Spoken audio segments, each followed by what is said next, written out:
Welcome to Missing the Mark, where we look for meaning in strange places. I'm Christopher. Okay, and here we go. So, talking with, do you want to go by Deflating Atheism? Yeah. Okay. With Deflating Atheism, you'd had a video recently about Amy Schumer playing Barbie, and there's a part in it I really liked, where you talked about the ability to be happy for people who are better than you. Yeah. And how that's grounded in, that's grounded in God and understanding ourselves as being loved by God. So, and you'd also mentioned something privately you want to that I think is tied in closely about how there's a lot of new atheism. I like to call it internet atheism myself. Me too. But that's tied into a sort of insecurity. So, what do you think is the basic case for that of atheism and insecurity? After a while, through debating with people, there is a fallacy called bulverism, where you attach motives to people's position, and you are so, you don't really believe that, you believe that for ulterior reasons. And so I avoid that when I am debating with an atheist. So I will not say that, but it's a conclusion I found almost unavoidable in years of debating atheists, is that there is a strong undercurrent of insecurity in atheism in general, in what drives people to this kind of new atheism. Okay, now in my own experience, and I think it is very similar to what you've described, but I have a sort of different perspective on it. My own description for a lot of atheists, and like everything human with many people, even with just one, frankly, you're going to have a collection of threads that are the reasons for things. You're never going to find just one reason, but a collection of reasons often that work together. And especially when you have a collection of people who have different personalities, there'll be different things that predominate and so on. So with that being said, what I've seen a great deal of is people who have been, for whatever reason, they fixate tremendously on their culture, where they take their culture as being of complete and primary importance in their lives. And by culture, I mean the immediate people around them, their friends, acquaintances, and so on. Around them. Exactly. And so those people and what they think and how they relate to the person takes on such an exaggerated sense of importance that it crowds out and leaves no room for other things. It also tends to result in people being very unhappy. So I think that's related to what you're saying. I personally, I see it happening even as people raise children. You can't wear that. What are people going to think of you? As if that is the most important consideration in putting on a garment. Yeah. I mean, certainly it's... Sorry. It's myopia is what it is. And no, I think it does tie in. What you're talking about is cocooning, when people find these little online communities and they kind of burrow into this community, and then they kind of exclude anything that falls outside that community. And atheists always say, oh, well, the internet, the internet is educating people, and so they're casting off the shackles of religion. And I agree with them to a point. The internet has been the most important vector for kind of propagating atheism, but not for the reasons they believe. It's because the internet has given us the ability to get inside these communities and just completely cocoon ourselves and not be exposed. If you talk to atheists, they almost seem kind of bemusedly surprised that anyone believes in God. It's like, oh, it's 2016, people still believe. Well, what happened? What supposedly happened in 8 years ago or whatever that was supposed to make us all not believe in God? Of course, they hate when you ask that question. They'll accuse you of using the burden of proof, even though you're not. But that's a whole other discussion, yes. It was the introduction of the iPhone, I found. That's been a common... science gave us the iPhone, so that's why you should believe in science, not God, because those are obviously mutually contradictory. I have not encountered that. What I get a lot is Christians shouldn't be allowed to use computers because they don't believe in science. It's like, no. I've never gotten the iPhone one in particular. speaking of small communities, that one I've seen a lot, but yeah, a lot on Twitter especially. A little bit actually, I think on YouTube comments. Is it very recent? Because I noticed these trends come up, and it sweeps the internet moronosphere, and so. Yeah, it probably is. I mean, my own history was that back when I was a teenager, I was interested in apologetics and got into it, which puts us. It's not recent. I was in AOL days. I remembered I was talking with people and ran into different people, and some of them, not the brightest. Sorry, what? I used to do on AOL. I used to do on First Class, if you remember that. Ran up a terrible phone bills. I don't remember that one. Yeah, well, and I ran into people who weren't the brightest light bulbs in the picnic basket. I had to point out to one guy the existence of clouds one time. But the details of this aside, I was really interested in it. Being a teenager really helps because you don't have much perspective on anything. So you take everybody just incredibly seriously. And while it's right to take people seriously, it's not always such a great idea to take the things they say seriously. Better to proportion it to the seriousness of the thing said. Yeah. And anyway, wingnuts you'll meet on the internet, if you actually meet them in real life, they're actually very normal, pleasant people in real life. But when they get on the internet, a whole other side of them comes out. That's true. Although I've met people who are kind of wingnuts in real life too. Okay. If they're wingnuts in real life, they will that will come out on the internet too. The internet doesn't bring out the sane side of them, I found. But anyway, I burned out for a while. So I was, I'd sort of like missed a lot of the whole like atheism is just a lack of belief thing. To the point where I was actually kind of shocked when I encountered this because it was just so rhetorically dumb. And now it's a super role of gospel, yes. Yeah, it just is such a shock. Like, why would you want to class yourself with like infants and hammers? Yes. I've still never actually gotten I've looked into it a lot. I understand it to a degree. I still can't quite get over putting yourself in a position to say that geniuses can be Christians and intelligent people can be Christians and even partial idiots can be Christians. But complete idiots are all atheists. Yes. But it's a rational position. But it's not a position. It's not a position, but it's the rational position, yes. Exactly. It's the rational, not a position. I'm holding my tongue here because that's going to be a whole tangent, so, Yeah. It's a tempting tangent, though. I mean, I ran into someone who was arguing, because I mentioned in actually, it was, I think, the comments section, I think actually it was in one of my videos about if you want to take part in a debate, you need a position. Yes. And there were people who took issue with that. Yes. And I had to point out to someone that if you don't have a position, by definition, you're in the audience. Yeah. Yeah. That's why I always say that is my kind of stock retort when someone says I lack a belief in God. I say I'm in 100% agreement. You do lack a belief in God, so there's no debate. Something not debated, If you're just gonna state your state of mind, yeah, sure. I believe you lack a belief in God. Are we done here?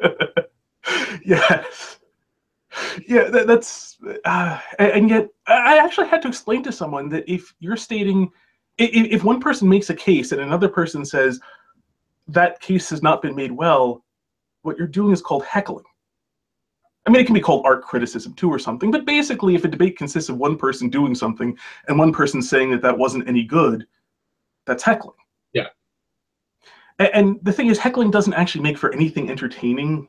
Like Waldorf and Statler and the Muppets were actually quite entertaining precisely because the hecklers are written by the same people who wrote the people on stage. Yes. But so, I'm sorry, go ahead. No, I was just going to say, like a lot of what atheists pitch as satire, it's supposed to be edgy comedy, but it's not, because it's actually pandering to the desired audience. It's pandering to the desired audience. And it's just, oh, this is an accepted target, so we'll make fun of Christians. But when atheists make those satirical remarks about Christians, they're not actually trying to challenge anyone. They're actually trying to just pander to the atheist's own prejudices, since that's their kind of target audience anyway. But that's kind of an aside.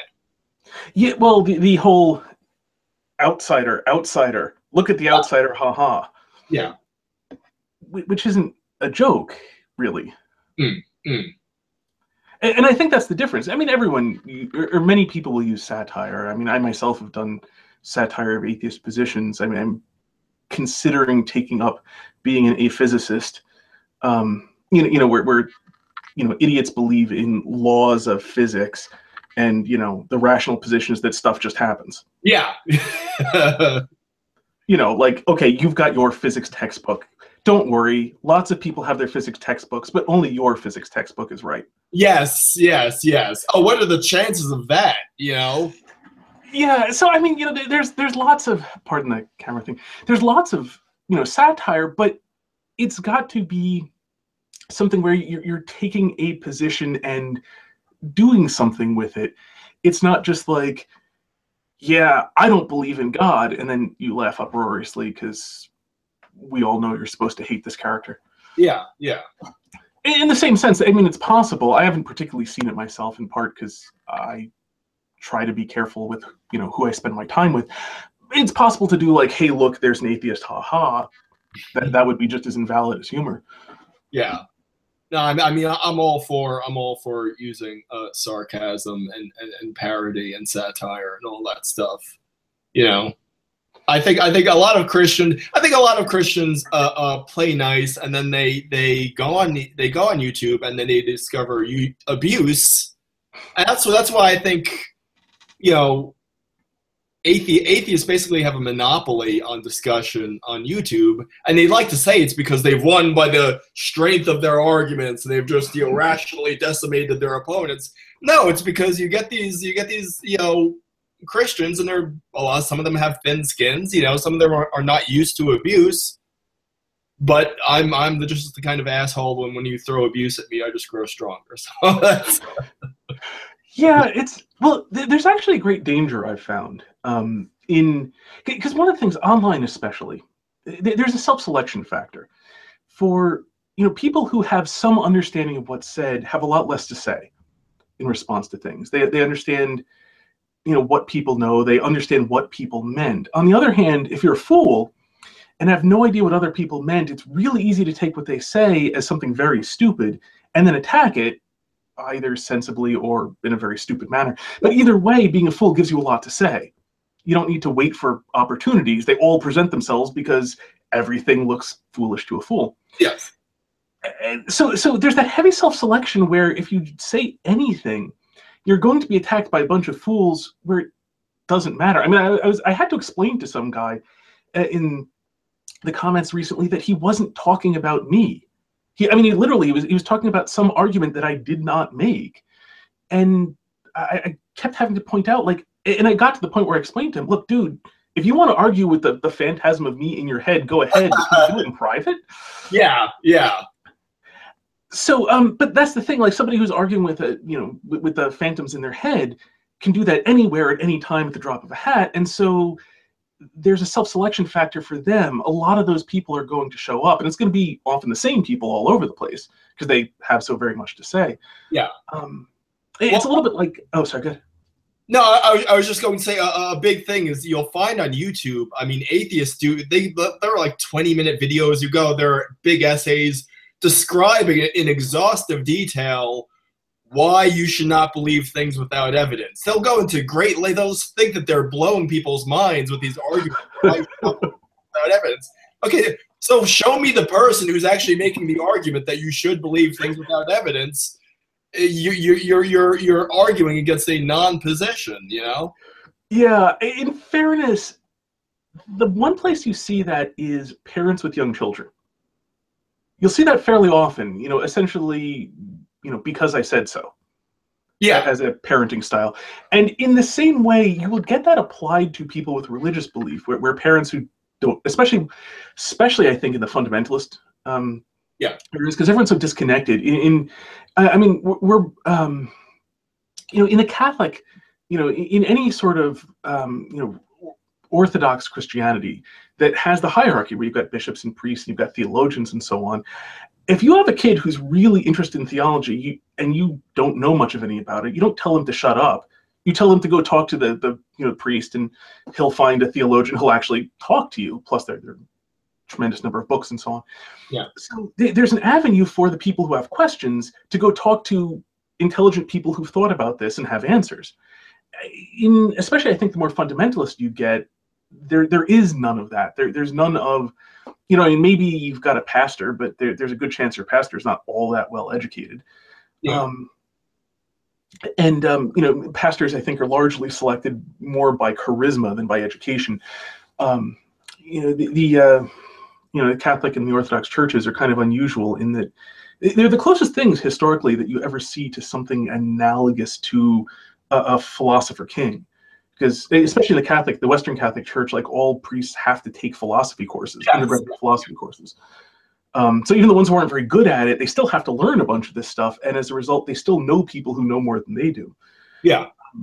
But so to bring it back, you do get among the people who don't know much and don't know people who know much, and then there's a subset of them who just take the "shut up and stop asking me questions, just do what I tell you" approach.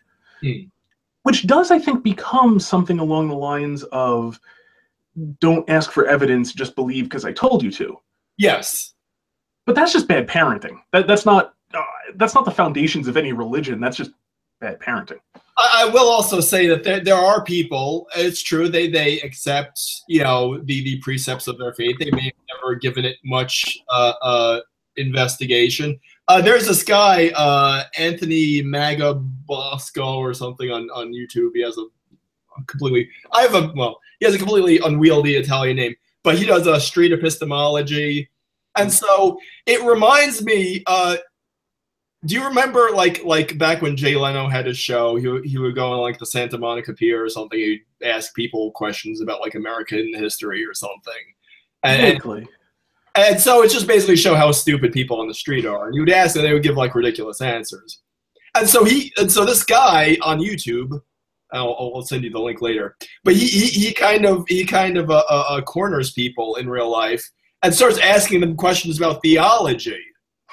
Now, if people on the street can't tell you who the first president of the United States is, you know, they're not going to be able to debate, you know, an epistemic justification for God. You know? No, they won't. But the whole thing is, and he uses a very convoluted language. Like, what method can I use to understand which people believe? It's like, just say you don't think there are good reasons for believing this. Just cut through the horseshit here. Excuse my language. But yeah, so he uses this kind of naughty language. It's like, if I look at one person, I'll look at another. How can I determine which method I would use to which person has, you know, rationally justifiable beliefs? Like, that's nothing. You're purposefully asking the wrong questions, you know? Yeah. Well, in defense of people with not much experience, some people forget that not everybody speaks just like them. And very often that's the case for people who can't ask direct questions, as they forget that not everybody is a college professor. Knowing some college professors who, in fact, forget that not everyone's a college professor. Yes. One of my a friend of mine, she's a philosophy professor, and she will often forget to translate Greek that she includes in her blog post because she actually literally forgets that not everyone speaks Greek. Yeah. And she ancient Greek, mind you. I'm not talking about like she's from Greece or anything. She learned Greek in her 20s or, you know, possibly 30s. I forget her history, and has since forgotten that not everybody has done so already. Yeah, yeah. Greek alphabet, yes. Although it's funny you mentioned people on the street, because one time I was actually going down to the courthouse to get doe tags.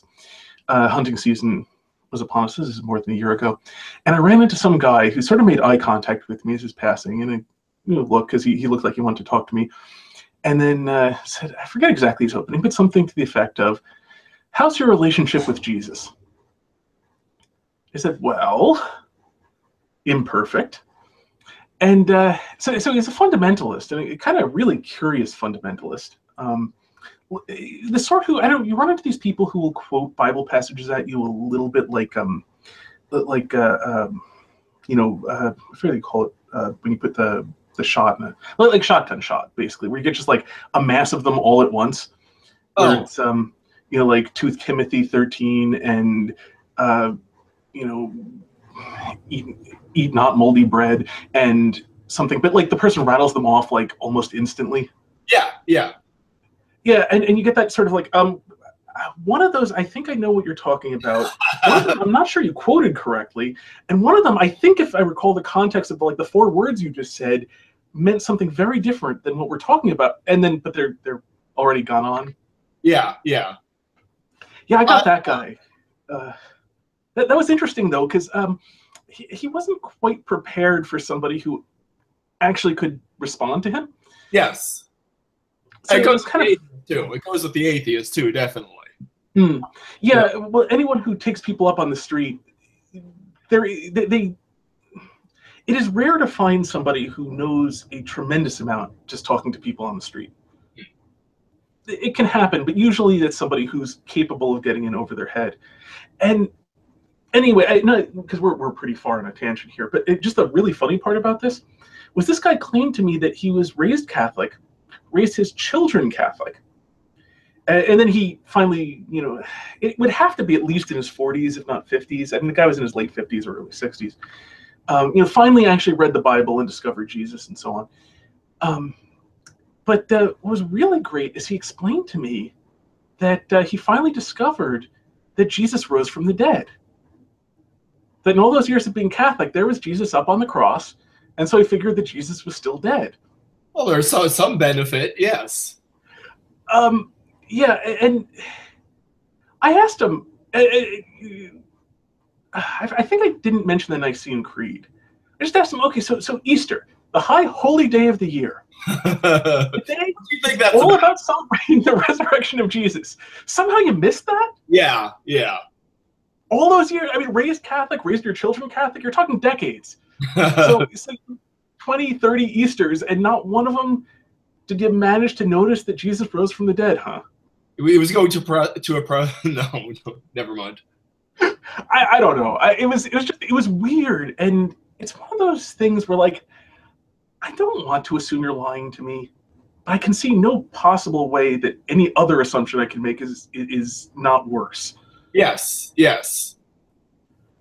So weird stuff. Although, you know, an interesting thing, and then to sort of tying this in, my friend Dean mentioned that because Dean Esme, who I believe you know as well. Yes. Well, of course you do, since he introduced us. Yeah. But he mentioned, interesting, because I knew him back when he was an atheist, and then I was there when he became Catholic. And nothing. So I mean, I've known him a while, and so I mean, he was an atheist quite a while ago now. So, you know, before any of the new atheism became popular, really, the new atheism was kind of around the end of his being an atheist. And he'd been an atheist for a few decades, and it's kind of funny because he got kind of shocked by what the new atheists were like, and how he was mentioning, you know, back when he was an atheist, it was common for atheists to be probably of, you know, little above average intelligence. Yeah. And he said these days it really feels, especially on the internet, like the average IQ of the atheist is around like 85. Yes. I may not be quoting him perfectly, but you know, that's the kind of gist, and it really jives with a lot of people's experience. And so I think that ties in his explanation was the whole street preacher phenomenon. Rang, yes. No, what the new atheists have done is that they've created kind of the perfect recipe for attracting morons, which is basically you give validation very cheaply, and you assure people that they belong to an intellectual vanguard, they belong to an intellectual elite. Mm-hmm. You're going to attract dimwits. You're going to attract people who can't get validation any other way. And my experiences with atheists bear this out, because these are people desperately in need of validation, and they want to feel like they're a part of. You know, they always say, "Oh, well, studies show that atheists have higher IQs. Yes, they have a 103 IQ. Yeah, you're ready to start boxing with Thomas Aquinas with your 103 IQ. Oh, well, 93% of National Academy of Sciences members are atheists. Well, all the people who built science, modern science, were Christians. They say, oh, well, now you're making an argument from authority. Oh, sorry, now suddenly arguments from authority are bad. Okay. So yes, this is all the crap I'm sure you've dealt with too. Yeah. No, it's a common experience. I mean, I do have a suspicion. There's something I saw. By profession, I'm a programmer, and there was something I saw talking about. Because hiring programmers is a very difficult thing to do. Programming is an odd skill and an odd skill set, and kind of surprisingly easy to fake outside of actually seeing someone program. And so, so it's the sort of thing that's useful to read about and read people's experiences about. So, something that was pointed out is there are a lot of people who don't get hired, and somebody who doesn't get hired applies to the next job. And a person who doesn't get hired there applies to the next job and applies to the next job and applies to the next job. So when people talk about how like we're so selective because we only accept the top 1/2 of 1% of candidates, that's of candidates, not of all people programming, because a lot of people have jobs and aren't looking for new ones. Yeah. And so your candidate pool is all the people who can't get a job anywhere, together with the people who can get a job somewhere who need a job right now or want a job right now. And so there's a highly misleading thing that you see all of these people who can't program or who can barely program. And it gives you a very skewed perspective of sort of what's available and what's out there. And I think a very analogous thing is happening with atheists, where the really dumb ones who will accuse you of an ad hominem fallacy when you're not even making an argument, come out, they come accusing everybody, of this same thing. And the same thing that sort of meant that they never figured out what an ad hominem fallacy was in the first place means they're fairly impervious to learning what it is. People. Of all the fallacies, that's actually the most commonly misused. But yes, yeah. Yeah. Well, I did a video about ad hominem fallacies, and I will make the distinction: true ad hominem fallacies, like an actual, real, genuine, classical ad hominem fallacy of like, this man is ugly, therefore his conclusion is false. Yeah, is rare. That doesn't happen very often. Much more often are things that are metaphorically ad hominem fallacies, I think, and that is fairly common. But you do see ad hominem thrown around a lot as an accusation. Yeah, it's kind of the same way I feel about the dictionary definition of agnostic, where it's a person who thinks that the existence of God is unknowable. It's like no one really likes that definition. No one really uses that definition. Let's just agree that it means undecided. Yeah. Well, in the same way, like you'll see people who are claim you're making a fallacy when you didn't even make an argument. Like you'll say, like, in my experience, the people who show up tend to make this mistake. And someone will shout that you're making, a fallacy, ad hominem fallacy. Just throw them out. Just throw them. Hope something sticks. Yeah, let me get my dice. I'll figure out what fallacy you're making. Not half an hour ago, some guy. Of course, I'm sorry. This again. There's so much. I'm constantly holding my tongue here because I'm going to go off on a 2-hour rant. But the thing I always encounter is, when you go into a comments section and you say anything at all, you can say just an observation about atheists. They think you're supposed to go in there, build the case for God from the ground up in those YouTube comments, before you can say anything at all. Before you're allowed to say anything at all, you must humbly submit your case for the existence of God in Facebook comments and then YouTube comments, where all the best philosophy is done. So even if, like, most atheists are assholes, you're not allowed to say that until you submit your case. So I got into one of those things today, and the guy asked me, I said, I'm under no obligation, but if you really want to know why Christian theism is a rational conclusion, just read the Blackwell Companion to Natural Theology. And the guy said, "You referred me to an outside source. That's a fallacy." It's a fallacy to suggest reading material. Oh. That was literally half an hour ago, okay? What did he claim the fallacy was? It's just a fallacy. Just accuse anything of being a fallacy, I guess. Not even a name. He didn't even come up with a name. Like that's the you should know something fallacy. Or argumentum ad referendum. I don't know. I mean, in a tiny grain of fairness, it is frustrating when people use argument by reading list. As in, like, if you want to debate me, you must read these like 10,000 pages worth of something. And no, that would be fair if. I mean, that is fair if you're the one who came to another person and you lack basic knowledge in the subject. It's kind of another thing, like when it's there are, I mean, it depends on the subject, of course. Well, that's why I kind of underline the fact that I was under no obligation to do so. But what I like is when you say, "Oh, well, I believe there are good reasons for God." I mean, I believe the cosmological arguments. I believe the fine-tuning argument. And say, "Oh, that's been debunked." there are videos on YouTube. They're out there. Just go. They've been debunked. It's out there on YouTube. There are literally hundreds of videos debunking it, and that settles the matter. Yeah.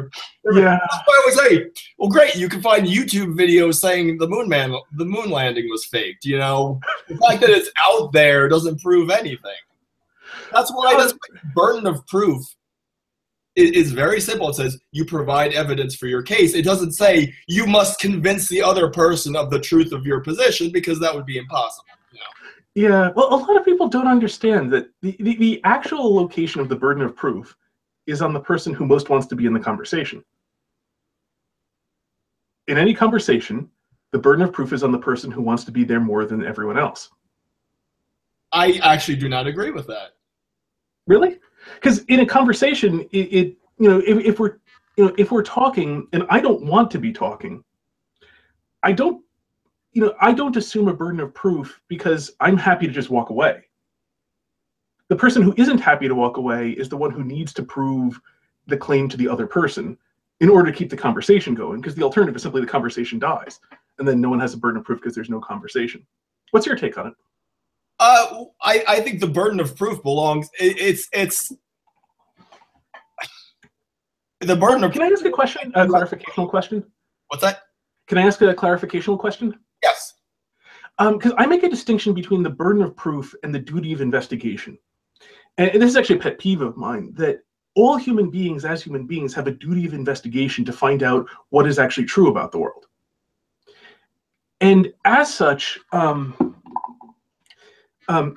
all have a duty to be able to justify our positions, because we have a duty to find out what our positions are with a rational justification.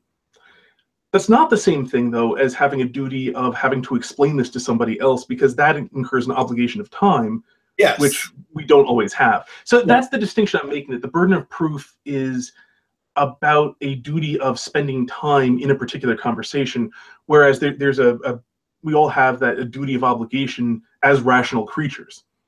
So do you still disagree with me, given that distinction and how I mean burden of proof then? What I have to say about that is a very common confusion, and you see it all the time with atheists. And they say, Christians have the burden of proof. You think atheists have the burden of proof? And I say, no one has a burden of proof by virtue of what they believe to be true. We incur a burden of proof by what we claim to be true. We don't have a burden of proof for our beliefs. Now, that might go to what you call the duty of investigation, is kind of the burden of proof for our beliefs. But just because I'm a Christian does not mean I have a burden of proof. Just because someone's an atheist doesn't mean they have a burden of proof. When we make a claim, I could claim, the sky is blue. I have a burden of proof. And that's... So good. I don't have a burden of proof merely because I'm a Christian, Right. See, to clarify, I'm talking like I've been in conversations where somebody asked me why do you believe, why do you believe, why are you against lying? Slightly artificial example, but artificial examples tend to be clear. And I'll say, because the human creature has been made, we've been given the faculty of communication in order to communicate truth, and therefore our being finds its fulfillment in communicating truth, and in communicating falsehood, we are diminishing ourselves, which is therefore evil. And those then are the conversations I find myself in, but go on. Much higher level discussions than I find myself in. I mean, as I said, it's a somewhat artificial example. It just happened to come to mind, having, sort of clearly having the qualities I need. And then, the atheist will come back at me with like, but you haven't proved that we're created. And I'll say, no, I haven't, nor do I intend to prove that to you right now. You just asked me a question, and I answered you because I felt like being generous with my time. Yes. But that's the end of it. That's the end of my generosity. I've got other things to do right now. Yeah. And so in one sense, I have made a claim, but in another sense, I'm not the one who wants to be here. Somebody came, asked me a question, I gave them an answer. The answer depends on things that they don't believe. But you know what? They kind of already knew that. This should not have been a shock. Yeah. That my concept of morality is founded upon metaphysical beliefs they don't share. And so, I don't, despite the fact that in some sense I've made a claim, I don't see myself as having any burden of proof, because I didn't even want to be in this conversation. I was the one who was asked into it. I was asked a question. I'm willing to answer the question, but that doesn't incur an obligation on me to go and prove further things. Yeah. Or prove anything. I'm just all drawn from my own experience, but that's the distinction I draw between explaining your position and defending your position. And I often with atheists, just explaining your position is as important, and they get very frustrated when you do so because they think your explanation is supposed to be the justification. I find this a lot when, like, they say, "Oh, God is an invisible man in the sky." I said, no, you could go, Aristotle, Augustine, Aquinas, none of them believed in an invisible man in the sky. It's, oh, well, is that supposed to prove that, no, it's not supposed to prove that. I'm just explaining the position.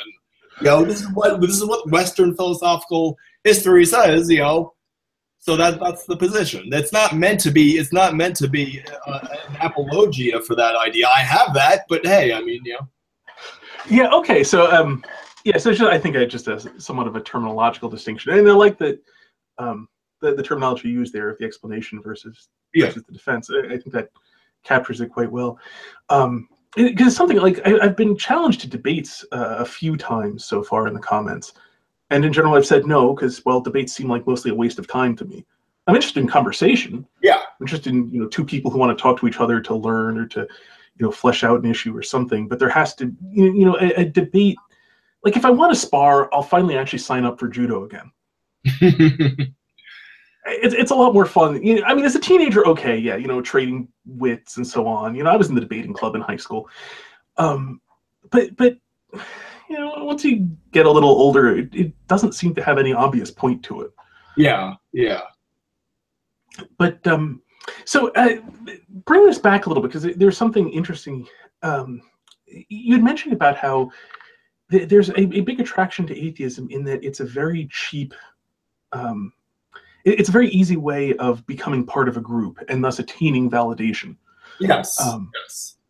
And it's funny because one thing I've noticed, like I had a recent video that I called "Atheism versus Meaning," and it was just based on a comment that somebody left about how he likes his wife and he likes his daughter and his life is so great, but I say that that this doesn't have meaning, and then I had to clarify, no, your life does have meaning. It's just you're the one who doesn't have any epistemological right to say so. The fact that you don't believe in God doesn't make God not exist. God does exist, and therefore your life does actually have meaning. Yeah. And so generosity to your children, so on, do actually mean things. It's just, if they're just nothing but subatomic collections of subatomic particles that for some reason you happen to have given names. And then, that reason having come from, this is something that tended to make your ancestors make more of things like you. That you can't really attribute any sort of actual transcendent meaning to this. And it's funny, this is a really, I found, very sore point. There are a lot of people who will, I mean, internet atheists who leave comments have an impressive ability in general to miss the point, I found. But this topic seems to really bring out the like point missing champions. Where I point out, because just to sum up very quickly the argument I made, my favorite definition of reality is that which, when you stop believing in it, doesn't go away. Now, the meaning that you give to your life is something that, when you stop believing in it, goes away. This distinguishes it from something real.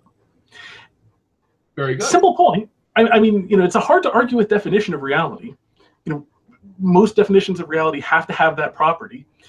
And the meaning that you choose to give to something clearly does go away when you stop believing in it. Yeah. So pretty obviously, that is not a real meaning. That's, you want to play a game of make-believe in your head, fine. But, when a person describes my life has the meaning that I choose to give to it, that's just a game of make-believe you're playing in your head. Incidentally, that's also kind of similar to my an objection I have to the lack of belief definition. Is earlier today I was scrambling eggs. I was so fully involved in the task of scrambling eggs, I wasn't actively thinking about God's existence. So while I was making those scrambled eggs, I was an atheist because I lacked a belief in God. Yes. Well, that's kind of a silly point, but yes. Yeah, oh, well, that brings up a whole epistemological problem of what belief actually is. Yeah. I mean, most of the time, and this is, it's one of the problems that kind of came in through, I forget which Protestant doctrine it is, but essentially, really sola fide, which had to redefine faith from, like, actually believing in something into, like, a formal pledge of allegiance.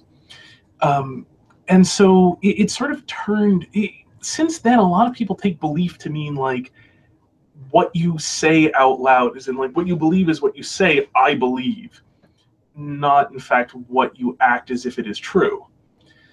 And a lot of people, I found that a very hard point to get across. Like, if you act as if some proposition is true, you clearly believe that proposition to be true, since you have acted as if it is true.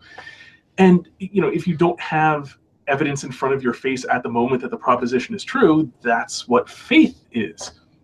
Holding something to be true where you don't have the evidence immediately in front of your face. So many people have this, the belief is like consciously thinking words in your internal monologue or something. And which gets to the bigger problem that so many atheists never try to make any of their stuff work. I don't even know in what sense atheists believe this stuff, because they never seem to have thought about it for like 3 seconds strung together. If you tried it, you'd run into instant problems. Like, you couldn't explain any of real life in terms of the things atheists say. Yeah. And it doesn't bother them at all for some reason. Yeah, yeah. But exactly like the problem, in a sense, silly as it is, but it's actually a real odd thing for the atheist that Christians wink in and out of being atheist depending on what they're paying attention to. I ran into this problem actually when I was in some videos, where it's back and forth with Bionic Dance, that she had this, her definition of, she was arguing for that lack of belief thing, and she had some line about, there are people who believe God doesn't exist, people who don't know what the answer is, people who've never heard of the question. I forget if she included people who've been thoroughly lobotomized or not, but then concluded with, you see why we need a word to describe all these people? And the funny thing about that is the obvious answer is no. What sentence could you possibly construct about all these people who have nothing in common? Yeah.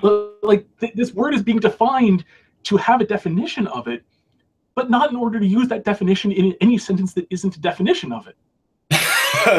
that reminds me. I had a little online debate with a YouTuber named Dieter Lucum, and I really wish I had been more aggressive through the whole thing. And that's if you're gonna do like an online debate, that's be more aggressive than you think you should be. That would be my advice.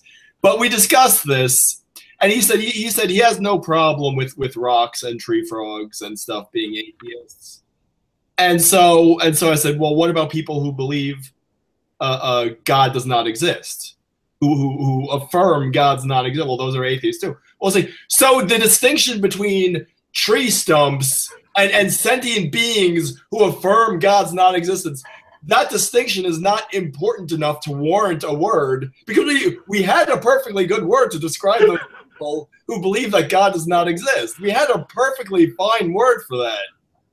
But now the distinction between a tree stump and a person and Friedrich Nietzsche is not important enough to warrant its own word. You know? Yeah.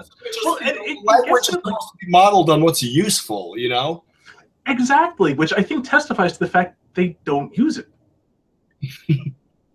I mean, it's a fairly inescapable conclusion that since no one actually, in Bionic Dance, it worked out, well, multiple actually qualifications where she was an agnostic apistivist atheist.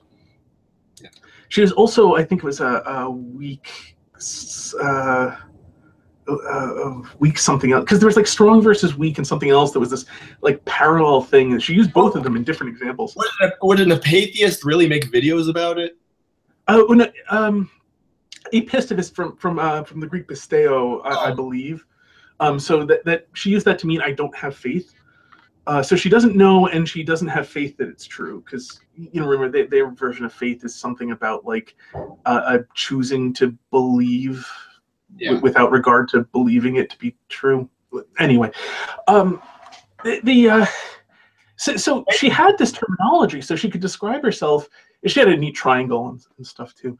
They worked this all out on Reddit, so they kind of rationalize reasons why they don't have to prove anything they say. Yes, it's. Yeah, although interestingly, she complained that nobody else uses her terminology. And I think that actually is kind of an interesting point, that nobody else uses her terminology. Nobody presents themselves as, I'm an agnostic apistivist atheist, or I am a strong, charm top atheist, barring Quark language. They don't, nobody ever qualifies like that. And the fact that they don't, I think, does testify to, they don't use the word according to the definition they had given it, because if you have like everybody who believes in God line up here and everyone else over there, okay, fine, then like in that case, for whatever reason you're doing this, you could then go there and you don't have to say anything. But for people who have online communities, they don't seem to actually use these words in sentences very often. That it's primarily there in order to complain about theists, not not to work anything. And there have been some attempts to work it out, like Atheism Plus actually supposedly was an attempt to work out a more positive version of atheism. Secular humanism, which I'm told is not a joke, is well, okay. The Wikipedia page. Have you looked at the Wikipedia page? Secular humanism. It actually states that secular humanism is the belief that morality is not dependent upon a belief in, is not necessarily dependent upon a belief in God. So as far as I can tell, secular humanism consists of believing that maybe it's possible to have a morality without God. That qualifies as a thing which needs a name, right? But so. There is, and I think sort of bring it back, as I have to get going in a moment. But I think this actually dovetails nicely into your point about validation, that there's the hard way to get validation, where you do things and you spend a lot of effort and work doing those things, and then there's the easy way, where you just sort of parasitically leech off of somebody who's doing the hard work by saying you're doing a bad job. Yeah, and I think we do see that. I think it seems to me that's what you're describing, that it's for people who need validation, this is essentially a parasitic way where they get to complain about the people who are, who have the courage to actually believe something, who have the courage to actually state to take a position. Value themselves. And it goes into the thing where it's like, oh, well, I'm going to sit back here and you build your case for God from the ground up in every Facebook comment, and I'll say, after you've done all that, I'll say that's been debunked, just like a French king. I'll just wave it off, That's been debunked. That's not good enough for me. Yes, and because of that, somehow this makes me part of the rational elite. Yeah, it's well. So since I have to go, my closing thought, and then I'll let you give yours. There's a great quote by Dale Carnegie of the book How to Win Friends and Influence People, and he said, a great line in it. He said, "Any fool can criticize, condemn, and complain, and most fools do." So it's something I've noticed that, and it's also a reason why I like to, build positive things into my channel as well, that anyone can do nothing but criticism. You have to actually take a position. You need a certain amount of courage to go and actually believe something, actually do something. So, your closing thought? Yeah. I mean, definitely. At the same time, I wish I could go high. I mean, I think it's kind of almost important too to be negative, to rattle cages, because I mean, I've said this before. I mean, I think most atheists I encounter on the internet not only are not used to being debated, they're not even used to being contradicted. So I think it's important to use snottiness and satire and irony and all that stuff, I agree. Yeah. All I really meant is that it is strongest when you also do positive things, which I've seen you do in your videos. Yes, rarely. That's what I found. Honestly, the whole thing about the kind of jumping off point here was the Amy Schumer video, which was so snotty and so just sardonic. I mean, I almost thought it was kind of strange to have as the jumping off point for like a moral lesson, Yeah, but there was that point where you mentioned that human dignity is properly grounded in understanding ourselves as created by God, and therefore in God's it's we're not providing our own worth; it is being provided to us by something greater, and that's where we can have the security to do things like look at somebody who's better looking than me and say, "I hope you enjoy it. Good for you." Yes. Otherwise, without that grounding in morality, and it was not fleshed out in a philosophical argument. It was purely anecdotal. But we're just kind of cast into this Darwinian sea, where we can only be good at the expense of someone else. Yeah. I can't see any other way to ground self-esteem in a non-zero sum way, except in that we are all created in the image of God. No, and I think you're completely correct, and pointing that out that when you have something which is essentially an infinite fountain filling everything up is a very different condition than the zero-sum one. That's a positive thing, which gives substance to all of the criticisms that you also had. Yeah. So anyway, wrapping up, thank you very much for this conversation. I had a great time. I enjoyed this very much. We have to do it again. Yes, we do. Yes, we do. So, and for anyone watching, until next time, may you hit everything you aim at.